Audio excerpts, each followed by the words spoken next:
with boxing because he's a boxing expert and he seems to understand a lot about the sport. And Ekow, you were part of the committee the sports minister set up to investigate the circumstances surrounding the passing of the Nigerian boxer Oluwasegun Olanrewaju. So it was my great honor and privilege. Right. Yes. So I learned a lot. Right. I learned a lot. Yeah. So you're going to share a bit of that with us too. Some aspects of it. Right. All of it.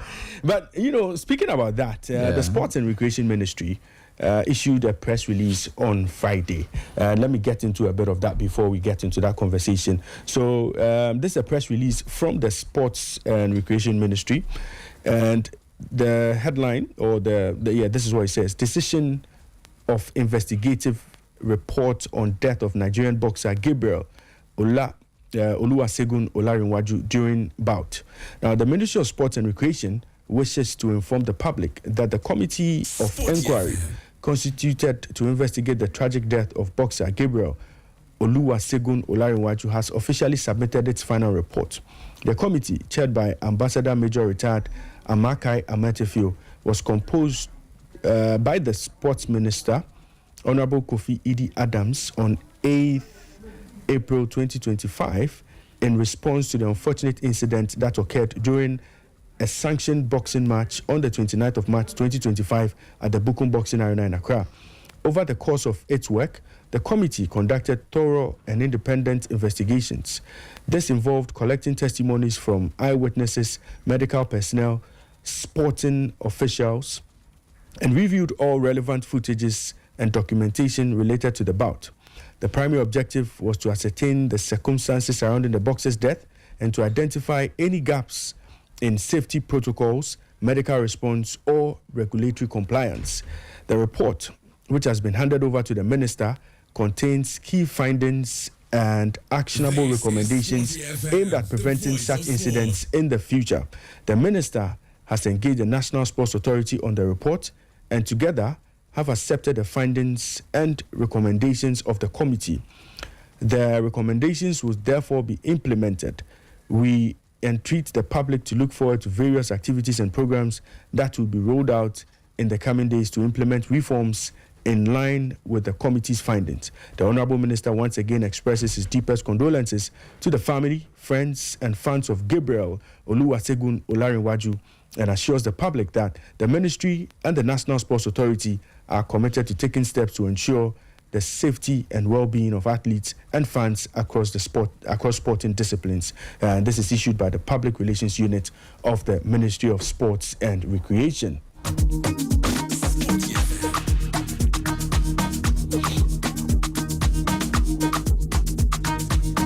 Yeah, Senior Ekow. Yeah. I know you played a key role in all of this, in unraveling the cause of death. I mean, I don't want to go into specifics, but just in a nutshell, take us through, how the committee worked, the stages, the few stages you went through, the processes you went through, the people who came on, some of their testimonies, those that you feel, are relevant to share. Yeah. So, just take us through a bit of everything that went on. Thank you very much. First of all, I got to commend Sporty FM.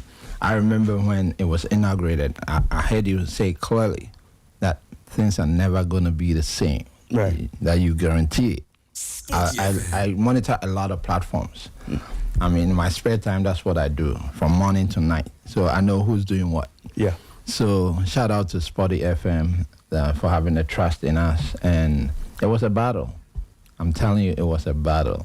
Even the last week, the 4 days before we handed over, we'll go in there and not get out of our sitting area till about the earliest being 9:30, 10:30 p.m. Then even the night before we presented, we did at 24 hours. Since we went in, we never got out till we presented in the afternoon. Well, took a lot of time. Because there was a lot of, editorial conferences. When you go to editorial conference, what story must make it, what story must not make it, why this story, why this standard, why is this standard not applying across board and all that. A lot of battles even between committee members. Yeah. And just like if you go to an editorial conference. And so why are we doing this? What are we trying to convey? And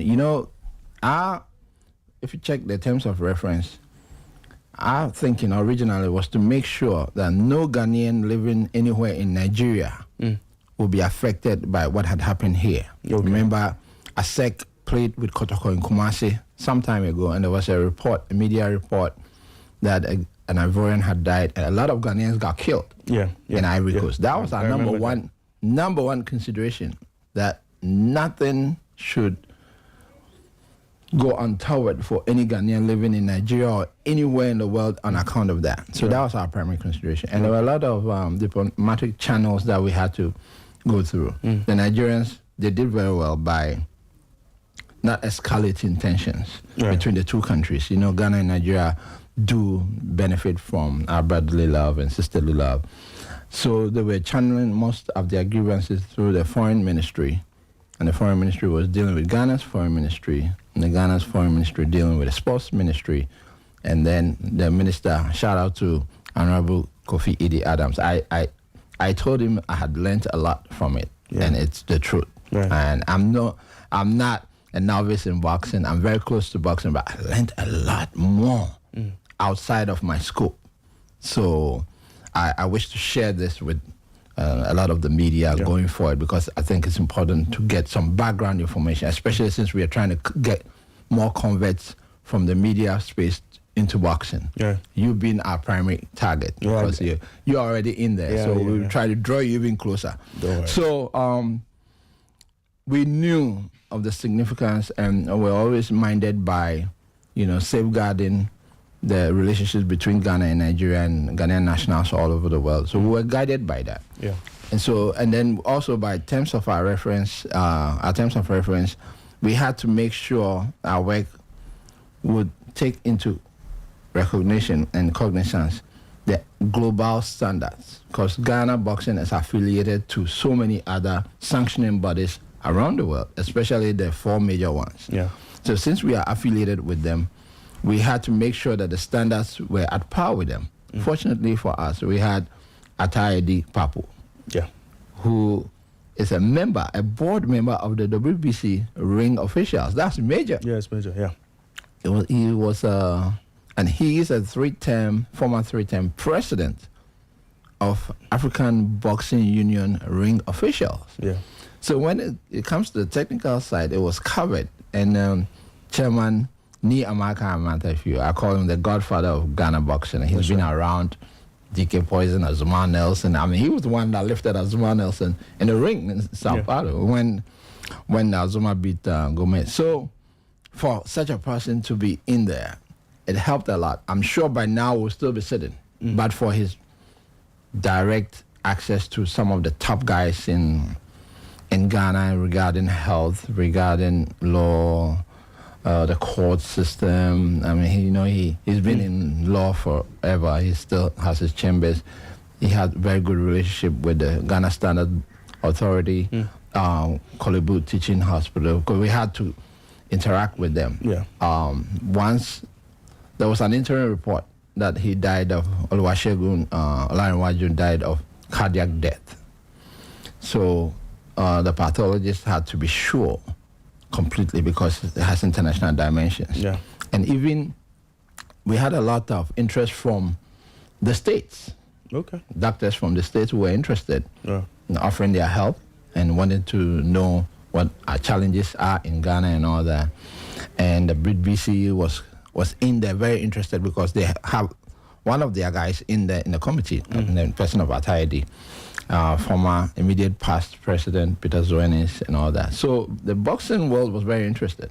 So we did a lot of interviews. We interviewed about 30 people from across the spectrum. Kolebu helped us a lot. Ghana Standard Board Authority, I mentioned them earlier because we had to do lab tests to ascertain the cause and all that. And since it was scientific, we had to wait. And the pathologist had said it would take anywhere between 4 to 12 weeks to get it. And thanks to Chairman Nyamador, we got it within 2-3 days. Because you had timelines. Yes, then they were also minded by their duty to their country. They're all patriots. I want to say shout outs to them. So they helped a lot. And then when it went to, the coroner is a judge. Without the coroner, you can't do anything. You can't touch the body. You can't do anything. And once the pathologist decided to go, after issuing the interim report on the cause of death, had to do further tests to ascertain the real cause. Now, she was able to ascertain the death itself in specific detail, but we realized that he had a pre-existing condition. Okay. And that pre-existing condition is typical with most athletes around the world. Any athlete around the world, because of their exertions and all that, they do have naturally a large heart, which is larger than the average person. Okay. It's nothing. It's normal. So he did have. Not to cut you. That's right. Yeah. So what was that specific cause? He had a pre-existing condition. But as to what triggered the pre-existing condition is as yet unascertainable. Okay. After doing all the specific scientific tests, it's unascertainable. So it could have been hereditary. It could have been anything. Yeah. Yes. Okay. And you could even die in your sleep with it, but it could not be ascertained as to what triggered the pre-existing condition. Okay. Of course. But does it have a name, that pre-existing condition? It was just that he was predisposed to it's cardiac. Okay. He was predisposed to the danger of it's being triggered. Okay. And it could be triggered by any number of things. It could be triggered by the exertions in the ring, by trauma. Okay. And if you check the circumstances surrounding the fight, the back and forth, the travel from Nigeria, getting to Ghana just the day before, and then having to go back and then have to come back. And there are all kinds of allegations of him having been threatened at some point and all that. So you can tell if those may have triggered it. Since the scientific test could not ascertain, you can't say otherwise. Yeah. So let's take it back. So when the committee sat, you had to, go through a few things, and you had heard a few things from the Punch, from us here in Ghana as well, from those who were at the boxing emporium that day, from the promoters and all. So the accounts we got that the boxer was brought in to fight in an Achiagbeshi, I know. Achiagbeshi, it's a problem. The Achiagbeshi is a problem. Yeah. I mean, I talked to former world champion Joshua, and it pissed him off a lot that Achiagbeshi still continues because they didn't have Achiagbeshi during their time, and they didn't get to where they were because of Achiagbeshi. So, and it happens, and we have to own it. There are some executives of the GBA now that have been accused of having and harboring Achiagbeshi fighters. Yeah. To this day. Yeah. All of that will stop. Yeah, I hear some of them have gyms for Achiagbeshi. At least we have heard those direct accusations from top brass of GBA. Yeah. Wow. That's interesting. Yeah. So back to my question. So we had all sorts of things. Okay. So at that committee, the things we had. Okay. Such as in the lead up to the fight. He came, the Achiagbeshi bar didn't come on because of disagreements over money. He was going back. He was called back to come and fight that Saturday night. The Nigerian Boxing Board of Control saying they sanctioned a bout for 29th. For 28th. He fought on the 29th. All of those things came up. Yeah. At the investigative committee. Yeah. Were some of these things we already know in public, confirmed to be true? Or, they were just, rumors? Not just rumors. But I'll hit you with something you may not have heard. That fight was not covered by a contract. The fight? That's right. The fight that got him, the fight in which he collapsed? That's right. It had no contract? No. Was it sanctioned? It was sanctioned. Wow.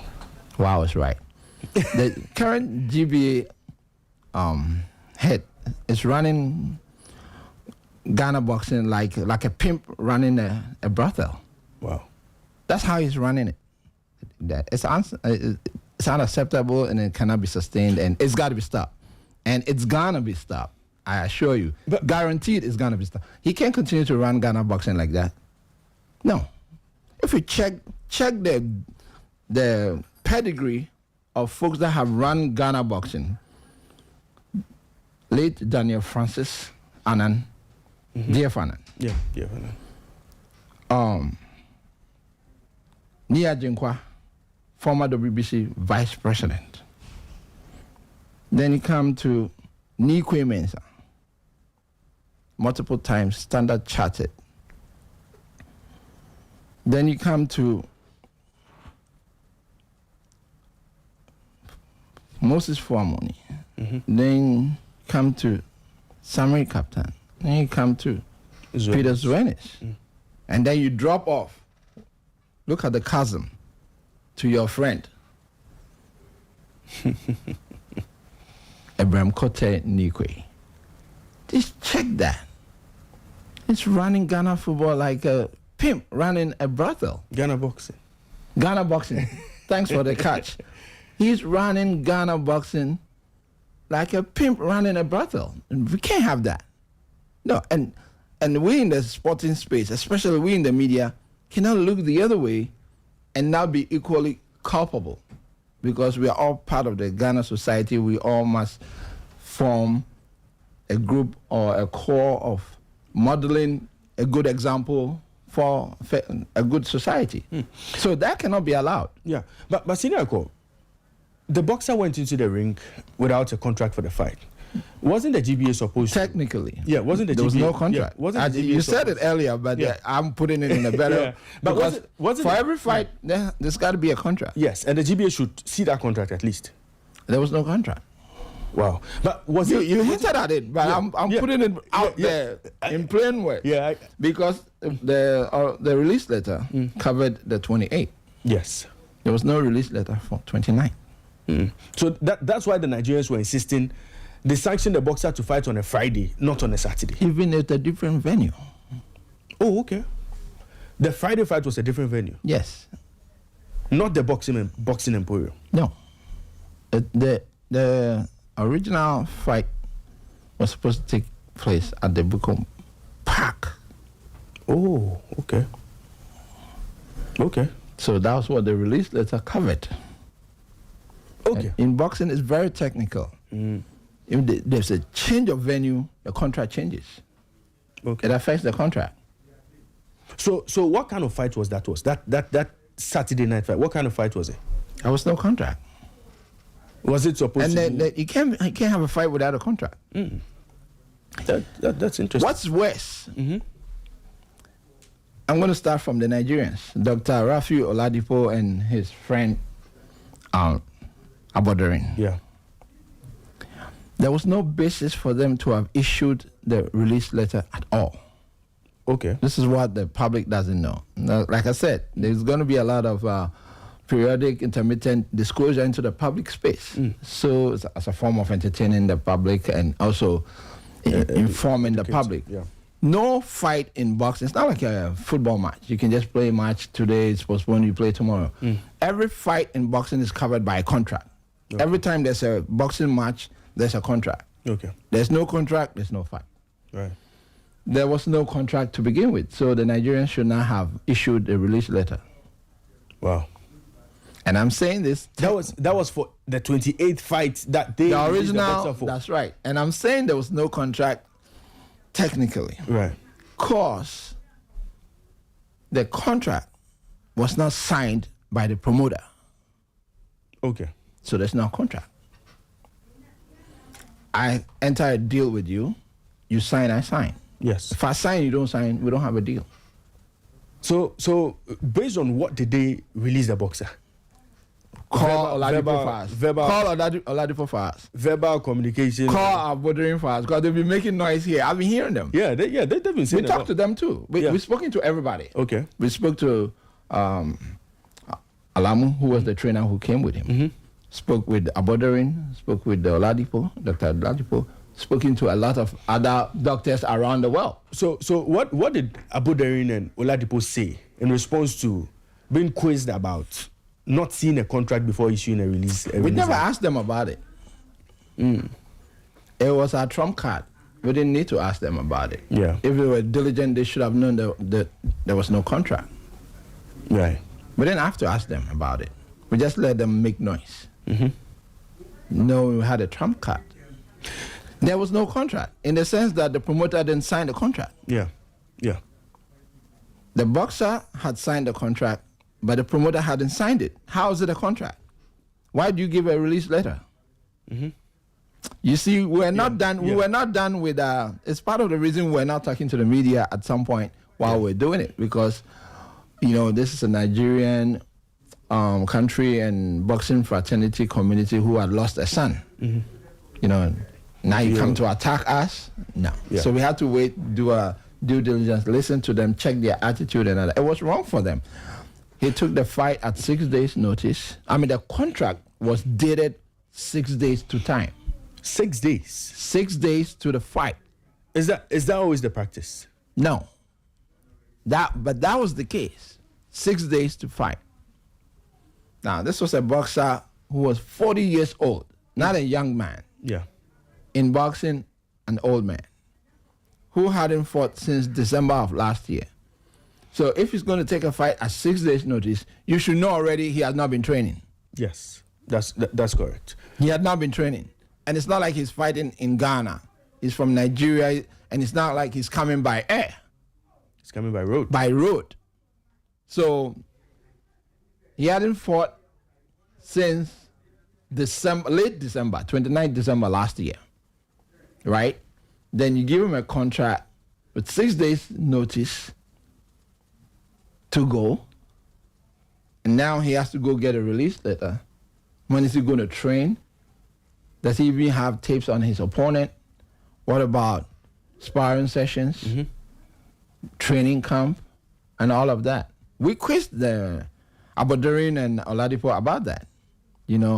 I can't tell you about their responses, but it will all reflect in the recommendations that we have. I'm hoping that the sporting authorities in Nigeria would take them to task, both Abodorin and Oladipo, because they released the boxer to fight 6 days before the bout. That's right. So in terms of the medicals that should have been done before the fight, and the medical report the boxer was supposed to have come to Ghana with, did he conduct new medical exams in Nigeria before coming, or it was just an old report that came? In fact, did he come with a medical report at all? Oladipo testified, and these testimonies were all sworn testimonies. Right. You swear on the Bible, the Quran, or you affirm. According to Oladipo, Dr. Oladipo, they looked at his MRIs and all that. I'm quoting him verbatim. Yeah. They looked at his MRIs and they issued the release letter. His MRIs since when? According to him, I don't want to say anything outside of what he said. Yeah. He said they looked at his MRIs and all that and gave him a release letter. I love the question. Yeah. I'm just trying to hold on. I love the question because I've made that point already. Yeah. And because it could be that they probably didn't even do a medical. Yes. Before giving him the release. It would be unthinkable, even unconscionable that they would do that. Yeah. But I won't put anything past the two of them. Yeah. But there has been an instance where a boxer has come from Nigeria with a release letter. Turned out to be forged. Okay. Turned out the boxer had HIV. Ooh. He was tested. It was found out he was disqualified from fighting. Wow. This happened before in Ghana. Oh, okay. And we got that in a sworn testimony. So, given that background from the same origin, you can't put anything past it. No. Yeah. No. Don't forget that Abodorin, who's the Secretary General of Nigerian Boxing Board of Control, has been suspended by African Boxing Union. As we speak. Long before we started the investigation. Oh, wow. Yeah. It was suspended, and the WABU, the West African Boxing Union, has been disbanded. What was his offense there? All kinds of allegations. blackmail, manipulation, intimidation, and all that. Okay. So he's been suspended by the African Boxing Union. It tells you something about the character. Integrity is everything. I get you. And he's the Secretary General of the Nigerian Boxing Board. Even a promoter alleged, and we couldn't get verification that at some point Abodorin was the manager of Olanrewaju. We don't know. Okay. It's just an accusation. Yeah. Let's bring the story back to Ghana now. So he came in for that first fight. Was it established that he went through the normal or necessary fight protocols pre-bout if he was supposed to fight on that Friday? Some of it. Okay. Because the GBA currently doesn't have a doctor. If there's no doctor, there should be no fight. Okay. The GBA doesn't have a doctor? Does not. Okay. No matter what they say. On the books, they don't. So if there's no doctor per their own rules and regulations, don't fight. Okay. So what's worse? There are worse things. I'm trying to hold a lot in. Okay, look, they're operating. Let's get into what. No. I'll say some stuff. Stuff I'll hold on. Okay. Currently, the GBA is operating without a license. It's like driving without a license. That's what's happening. This GBA. That's right. Prior to the bout or after your report. I'm saying the GBA is operating without a license. Presently. Is. Okay, so so when you see why I don't want to hit you with too much. No, you see, I saw that you were frozen. Yeah. No, so when was their license revoked? No, it's not about a revocation. They don't have a license. They don't have a license. They don't have a license to operate. Wow. Not just them. A lot of the federations don't have a license to operate. Everything is going to change. Everything is going to change. This is a great opportunity for Ghana sports.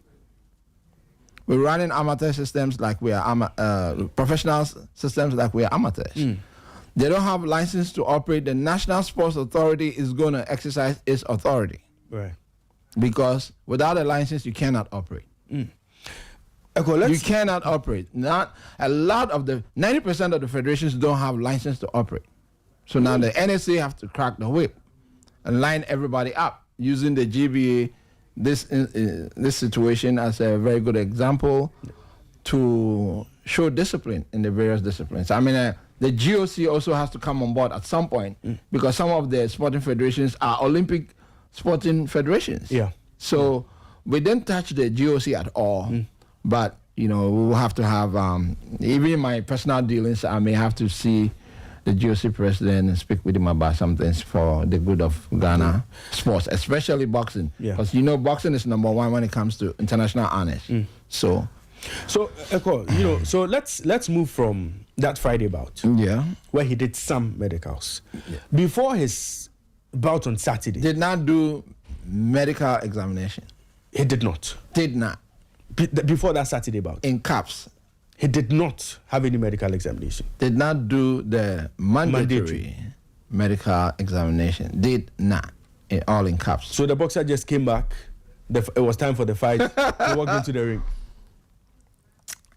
And the GBA allowed that fight to go on. Yeah. Wow. Very responsible. Wow. So in all of this, what did the GBA tell you? Because what did the GBA do? When all of this came up, when all of this started, the GBA were defensive. Initially, they said the boxer came with his medical record, everything was fine. They checked him. Came with the release letter. Yeah, everything was fine. They checked him. They had their doctors check him, and all of those communications came.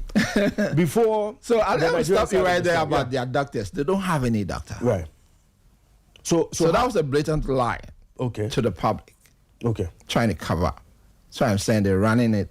They're running Ghana boxing like a pimp running the brothel. They see the boxers as commodities. But without a boxer, there's no sport. The athlete is number one. So we have to get back to creating some kind of sanity in our various federations. Some of the federations, some of the other federations are run like that. They don't see the athlete as the most important priority. They see the athletes as commodities. And really, anybody with conscience cannot look the other way. We can't do that, especially having gone that close and seen how really bad it is. No, now the fight is on. You know, fight may have been on from my end in the past, but that would be child's play compared to what's going to happen now. Really, it's time to clean the dirt in the house. So, in all of this, what was the GBA's response to all the things that have been said and all the things that have happened? What did they say? Well, I would say that the GBA executives came through, including Abraham Kote Nikwe, who is the president of the Ghana Boxing Authority. Not just him, the technical director, Shadrach Akwe, the GBA vice president, Roger Bano, former board members, Yofi Boham came through, former president, Moses Fuamweni. So you see the heavyweights all came through. We took testimony from matchmakers, promoters, anybody who had anything to do with the fight in any way, shape or form, from Nigeria all the way to Ghana and all the way till they got to Kolebu. And we spoke with the Kolebu Teaching Hospital doctors, spoke with the ER doctor who took the body in, and her conclusion was that he was brought in dead. It's called BID. So he didn't die there. Okay. He died. He was brought in dead. Okay. So who knows where exactly he did die? Maybe in the ring. Either in the ring or in transit between the ring and the ambulance, in the ambulance, from the ambulance to Kolebu. It's yet unascertainable. I'm sure it can be ascertained in future. There was this matter also, and I think this matter never really came to the public domain, of the time that was spent between when he collapsed and the time he was moved out of the ring onto a stretcher to the hospital. You know, there was this communication of about some 45 minutes lost somewhere. When it was supposed to be an emergency, you know, we spent so much time, you know, not knowing what to do before we finally took him to hospital. Did that evidence come up at a point, and what did you ascertain? We had footage of the incident, reviewed footage over and over and over, and broke it down. We were very diligent, checking the exact time the fight stopped. The fighter hit the ropes, when the referee started attending to the late fighter, when the referee invited the nurse. Like I said, GBA does not have a doctor. Okay. Without a doctor, there should be no fight, period. Because even in terms of injury in the course of the bout, the doctor would advise the referee, and the referee could stop the fight. By the GBA's own rules and regulations, it's supposed to have 2 medical doctors, not 2 nurses, 2 medical doctors at ringside at all times. And at some point, one of the doctors may be needed to be mobile for any number of reasons, accompanying the boxer to the hospital or whatever. But one should be at ringside at all times. They don't have a doctor. So there was no doctor at ringside? No. So if you watch the footage we saw. That's right. And a lot of people were critical when I said this matter. That what? There was a young man who jumped into the ring when he collapsed, wearing a lab coat. Upon invitation, or jumped into the ring? Well, I don't know how he entered the ring, but we spoke to him. Yeah, he was invited. So was he a doctor? No. You see, so even when I reviewed the footage, like I said, that's why I said they don't have a doctor. I concluded. So I was trying to give you a lot of answers. Yes, because to some of the questions you may have. If you pay attention to what happened in the ring, when he jumped into the ring, he was searching his pocket. He didn't know what he was looking for. He didn't find it in whichever pocket. It was a stressful situation. Yes, so he was, and you could tell someone was rather shouting, get the gum out of his mouth, get the gum out of. It was quite a funny situation. The referee had testified that he had tried to take the gum out, couldn't. So he must have been referee talking. Don't know the exact voice he's talking about, but must have been him. Yeah. Then he deferred to whoever was determined to be quote unquote ringside physician. And it wasn't the first time such a person had acted as the ringside physician. So he's not a doctor. Even the day before, he had acted, performed the role of a ringside physician. So even though he's not. So what clearly an imposter. What is he? Nurse. I said it earlier. I'm very technical. I'm hoping you catch some of these things. He's not a doctor. You see the imperative for us to crack the whip. So when he went down, you have to clean the house. When he went down, all the processes that had to take place, or whatever first aid should have been administered by a doctor, was missing. Well, there were paramedics. Okay. Yes. Okay. And so the routine typically is that the referee would invite a ringside physician into the ring. And in the past, we spoke with former GBA medical doctor, Dr. Quay. He's in Europe. He was not feeling too well, but he was very keen on testifying. So he did testify. Okay. Swore him in and all that. Typically, and last time he left the scene was 3 years ago. So for 3 years, the Ghana Boxing Authority has not had a medical doctor for 3 years. And people have been masquerading around the ringside. There's been instances, there have been, when fighters have collapsed and been taken to Kolebu under circumstances which were totally preventable. But because of this reign of error, it's been allowed to go. And I would say a lot of people have been too quiet for too long and watched this guy become a monster. Yeah. So it's totally time to just clean the entire house. It's too dirty. Can't hide anything. Just got to clean the house. And because we have to get back to producing the Azuma Nelsons and DK Poisons, Icotis of this world. We have to get back there. But it can't happen with this administration, no. Well, if you just tuned in, this is Sporty Breakfast live on Sporty 106.1 FM in Accra. We are live on X. We are live on Facebook at Sporty FM. We're having a conversation with senior Ekow Asma, senior journalist, and he was a member of the committee that was set up by the sports minister to look into the death of Nigerian boxer Success Olanrewaju.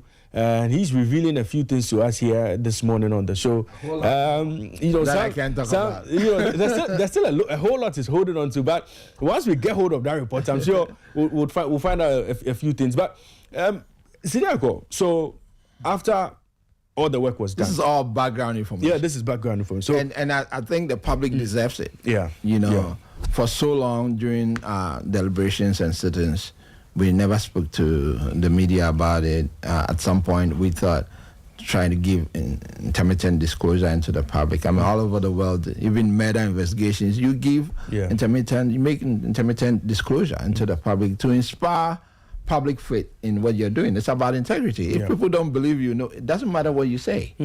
So you bring the public along. So I'm trying to help my own society by making sure we have access to some basic information. And who's going to carry the message? It's the media. Sure. So I'm very honored and privileged to be in this position to share some of these, a little bit of these insights. So let's move the conversation to final work. You've done the work. You've looked into almost everything. You've checked what you have to check. You've interviewed who you have to speak to and all. So at the end of everything, what have you asked to be done? What are some of the recommendations you've put on that paper? I can talk about one only. Okay. By repatriating the body of the late Gabriel Oluwasegun Olanrewaju to the family, and all monies owed him be paid to the family. We haven't defined family. Okay. I was very concerned when I heard Mrs. Olanrewaju on this network. Yes. Shout outs to Sporty. That's a big plus. You should get an award for that. Yeah. because you went all the way to Nigeria, I'm sure you had to put a lot of resources into that. That's right. Networking and all that. It's a powerful example to the media about how to do the work. It's about exclusives. That's what I've been taught all my life at Graphic Sports all the way to the States. I still worked in the media and all that. It's always been at the back of my mind. I learned that at Graphic Sports. All you have to do is get an exclusive. That's your job. Yeah. And you got it. So shout out to Sporty FM management and all that. Thank you. Yeah. So family not defined. Family not defined because you know, in our culture, family it's very white. But given the circumstances, a 2-year-old, the late Olanrewaju left behind the widow, a 2-year-old and a 10-month-old. Wow. And he was responsible for them. Yeah. He's not around. That's correct. Where should that money go? I'm talking about the recommendation we made that his body be expatriated, all monies due him be paid, the family. In my personal opinion, it should go to the bereaved widow and the kids. Yeah. I mean, that's correct. Her business is shut down because of the cultural norms there. Her father is the one taking care of her. Olanrewaju's other family, extended family, have not given, according to her, any support, any financial support. They've even taken away from her. Yeah. So if you have any conscience, you want to make sure the woman is taken care of and the children. That's correct. When it comes to reforms, the other boxing reforms, the other family members, because they have to bury him and all that, at some cost. Yeah. So who's supposed to bear that? I'm thinking we deliberated a lot on that. That the state of Ghana may, emphasis on may make a donation. Okay. But I think the foreign ministries can sort that out. Okay. You know, this is something it's more delicate than the way we see it. I think the foreign ministries will talk and then they'll find a way to deal with that. So I'm sure he'll be given a proper burial, and the Nigerian boxing community, in fact, the entire sporting community, the public is really keen on seeing him come, and some noble men in the Ghanaian sporting community are thinking of making a donation. Some are even thinking of actually representing at the funeral. So I'm always thinking about my country, how Ghana can get a good PR out of this. So any way we can get good PR out of the tragedy, I'm for it. Right. So beyond that, but even before that, how soon, per your recommendation, is that body supposed to leave? Because the Nigerians are... It's not up to us. We can't give a timeline. Okay. We can only recommend that as soon as possible. Okay. The body be repatriated, because we know of the consensus. I mean, and I want to say this, at our inauguration, the sports minister, Honorable Kofi Idi Adams, mentioned to the media that the committee would afford the Nigerians an observer status. Okay. And the Nigerian consular officer was in our sitting 2 times. Okay. To inspire confidence in the Nigerians and the Nigerian public that we're not trying to hide anything. And he did a great job. I don't have his permission to name him, but I wanted to commend him. But just to say that he did a great job coordinating, making sure we're able to speak with Dr. Rafi Oladipo, the president of the Nigerian Boxing Board of Control, then the Secretary General of Nigerian Boxing Board of Control, Remy Abodorin, and speaking with Alamu, the trainer who came, and he was a star witness because he came with him and went back. You know, he was a boxer trainer. He was also a boxer. Okay. But he's still a trainer. He has licenses for both, and he facilitated, the Nigerian consular officer facilitated a lot. And they were able to get certifications of his licenses and all that. So shout out to the Nigerian High Commission here. They worked with us, and they were constantly on the minister. And they were coming to the minister. Oh, wow. Constantly. Okay. But in a very civil manner. So I want to recommend them to the affections of Ghanaians that they also did very well. They helped us, because if they had put too much pressure on us, and we were already confined by trying to finish within a certain timeline, and then we had to wait for the scientific data, which was dragging. And so I want to say, beyond what the committee did, there are a lot of people that helped the situation that were not part of the committee. The Ghana Standards Board hierarchy, the Kolebu Teaching Hospital, and then the court system. They helped us a lot, because even when the final coroner's report was coming out, it had to go to the court. And then they facilitated us by getting us a copy of the final report. And the report couldn't come out without that report, because that's the scientific data based upon which you can tell what were the conditions that may have existed in him, what may have caused the death and all that. So I want to thank a lot of people, especially and the minister, the chief director, their staff, and all these other bodies outside of the committee that I've mentioned. So the recommendations. That's right. Still on the recommendations. Yes. Is there anywhere in that report where there will be a total overhaul of the GBA? Totally. Not anywhere in the report. It's all over the report. Okay. Yeah. Total overhaul. Total overhaul. It's unacceptable. Right. If you have conscience, you can't accept it. No. Totally unacceptable.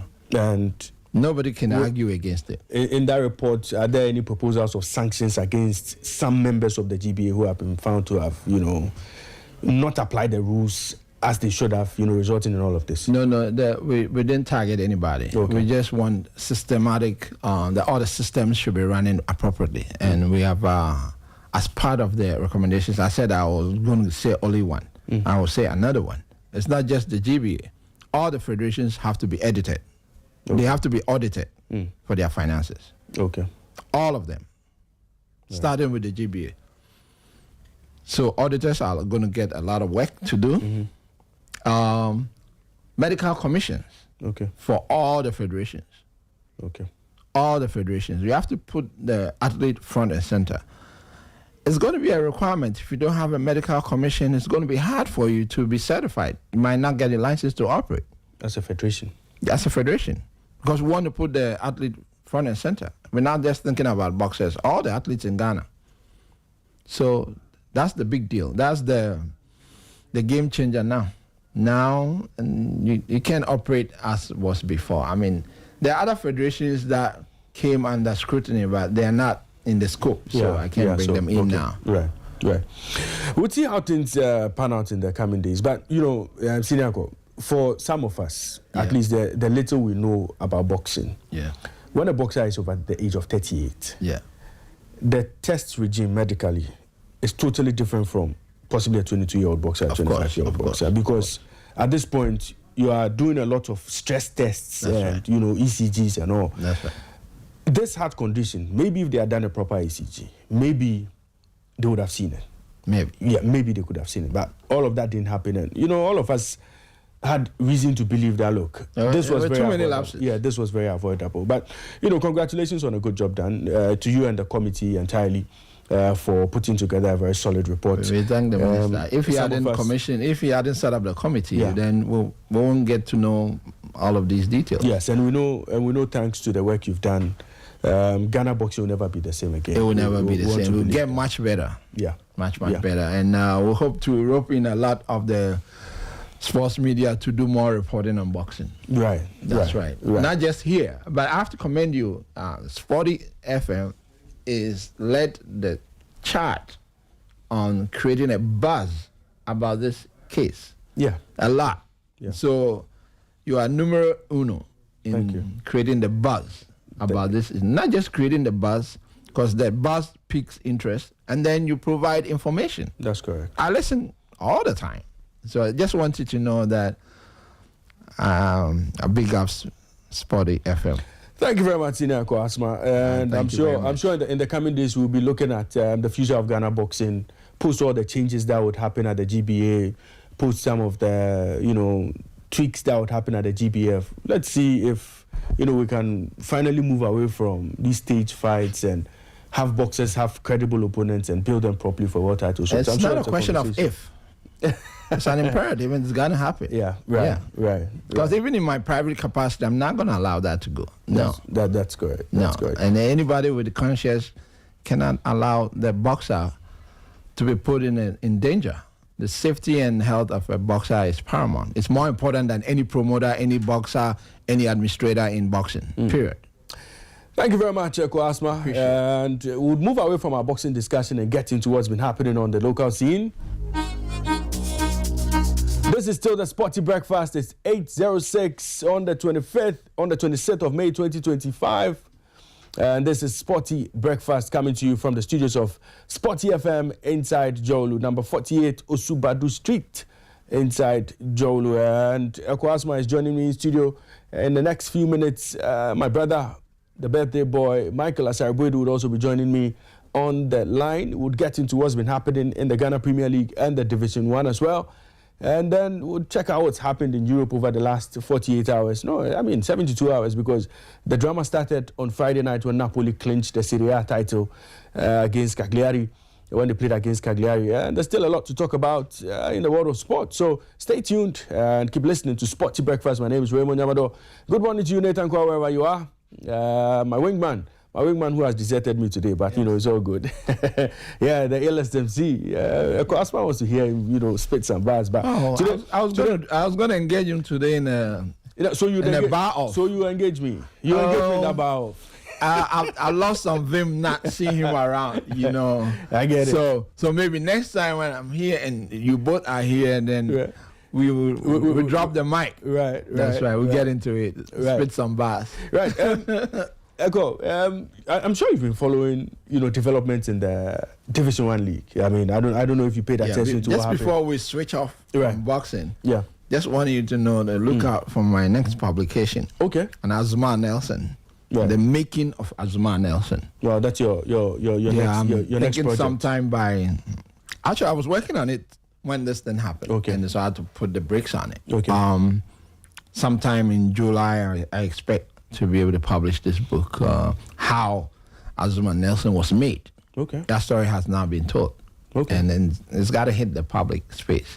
We have to be able to write our own stories and educate our people. And I was inspired reading the African Writers series when I was coming up. I'm a Pan-Africanist too, so I think more about writing our own stories instead of the Obroni writing our stories for us. So look out for that. Yeah. So you already have publications on the celebration of world champions and all. That's right. Yeah, you already have three publications. 3 books on boxing. So this will be number 4. Number 4. Wow. And there are 2 more I'm planning on finishing this year. The making of Asma Nelson. That's right. Yeah, I know a bit of that